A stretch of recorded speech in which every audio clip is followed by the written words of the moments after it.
সকালবেলা ঘুম থেকে উঠে প্রায় 4 ইঞ্চি বরফ কালকে সারা রাত ধরে পড়েছে। গাছগুলো ক্রিসমাস ট্রি এর মতো অপূর্ব হয়ে আছে।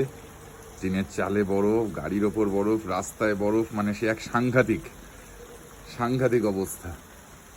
এইখানে একটা অপূর্ব গাছ, কাঁটা গাছ দেখতে পাচ্ছি।